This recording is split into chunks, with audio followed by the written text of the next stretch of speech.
जनपद आजमगढ़ के दौरे पर पहुंचे सपा सुप्रीमो अखिलेश यादव ने भाजपा सरकार पर जमकर निशाना साधा। सपा सुप्रीमो ने कहा, आज मैं बधाई देने आया हूं। इस गांव में पहली बार नहीं आया हूं, इससे पूर्व भी यहां आ चुका हूं। 9 साल की केंद्र सरकार में 1 लाख किसान आत्महत्या कर चुके हैं। प्रदेश में लगातार अपराध की घटनाएं बढ़ रही।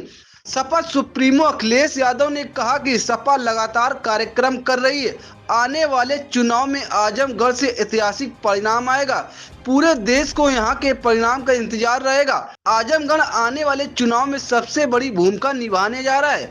भाजपा का पूरे यूपी से सफाया होगा। इसलिए कई बार सपा ने कहा कि यूपी में भाजपा को हटाने का मतलब है देश से भाजपा को हटाना। 80 लोकसभा हराइए, बीजेपी हटाइए, इस नारे पर सपा के लोग काम कर रहे हैं। पीडीए ही एनडीए का मुकाबला करेगा। जो भाजपा ने पिछले वादे किए, आज उनको बताना चाहिए कि कितने लोगों को नौकरी दी। विज्ञापन तो बड़े बड़े हैं। सदन में सरकार ने कहा कि 40,000 करोड़ के एमओयू पर हस्ताक्षर करने की बात कही थी और उद्योग लगाने की बात कही थी। मुझे नहीं लगता कि इन्वेस्टमेंट आएगा।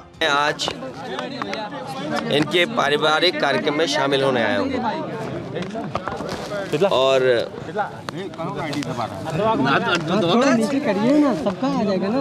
शादी का और पारिवारिक कार्यक्रम में मैं शामिल होने आया हूँ और बधाई देने आया हूँ परिवार को। ये इस गांव में कोई पहली बार नहीं आए और आजमगढ़ में पिछली बार भी जब मैं आया था तो एक शादी में आया था, अगर आपको याद हो, जून में।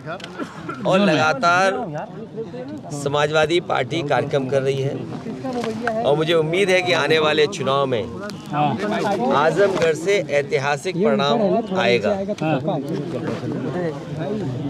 ऐतिहासिक परिणाम का इंतजार पूरे देश को भी है। उत्तर प्रदेश आने वाले चुनाव में सबसे बड़ी भूमिका निभाने जा रहा है और मुझे उम्मीद है कि जनता निर्णय लेगी और भारतीय जनता पार्टी का सफाया उत्तर प्रदेश से होगा। इसीलिए कई बार इस बात को समाजवादियों ने भी कहा और गठबंधन की तरफ से इस बात को कहा गया कि उत्तर प्रदेश से बीजेपी को हटाने का मतलब है देश से बीजेपी को हटना। 80 हराइए, बीजेपी हटाइए, इस नारे पे समाजवादी लोग लगातार काम कर रहे हैं। 80 को हराने के लिए क्या तैयारी है सर? पीडीए ही एनडीए का मुकाबला करेगा। पीडीए ही मुकाबला करेगा एनडीए का। और जो पिछले वादे किए हैं भारतीय जनता पार्टी ने, किसानों की आय दोगुनी होना, नौजवानों को नौकरी और रोजगार मिल जाना, आज कम से कम इनको बताना चाहिए कि इतने लोगों को नौकरी दी है इन्होंने, इतने लोगों को रोजगार मिल गया है। और आप में से बहुत सारे साथी होंगे, बड़ी बड़ी मैगजीन अगर आप देखें, टीवी अखबार देखें, विज्ञापन तो बड़े बड़े हैं और सदन में सरकार ने कहा कि 40 लाख करोड़ के एमओयू हुए हैं।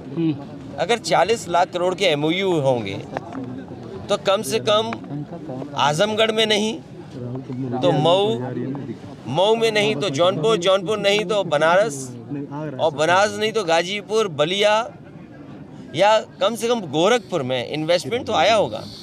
40 लाख करोड़ और on the floor of house कहा मुख्यमंत्री जी ने कि 40 लाख करोड़ के एमओयू हुए हैं और उद्योग लगने जा रहे हैं।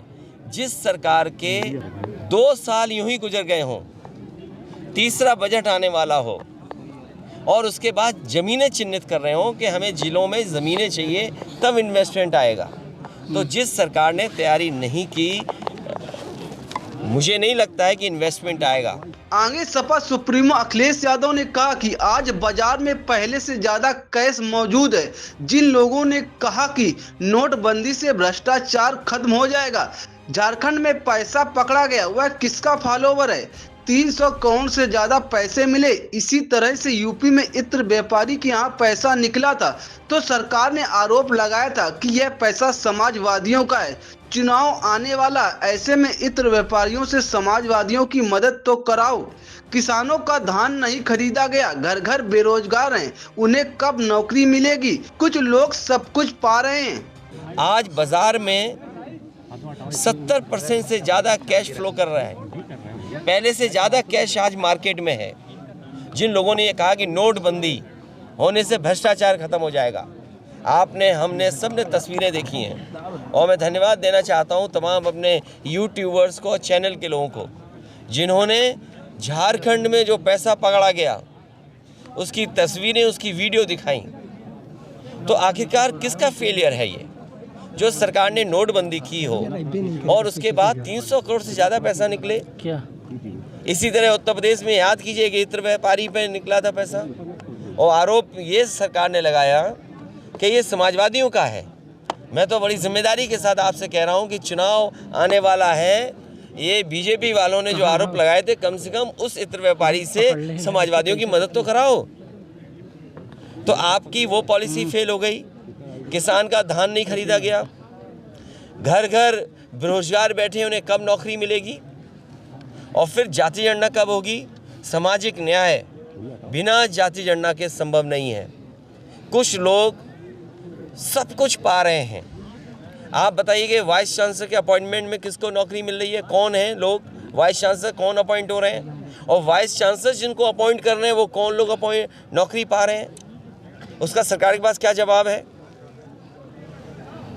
तो जो आंकड़े बता रहे हैं देश के, वो आंकड़े दूसरे तरह के हैं। और हमारे मुख्यमंत्री जी कहते हैं कि $1 ट्रिलियन इकोनॉमी बनाएंगे। अंग्रेजी में तो इसलिए बोलते हैं कि आपको समझ में नहीं आए। जैसे उन्होंने कहा ज़ीरो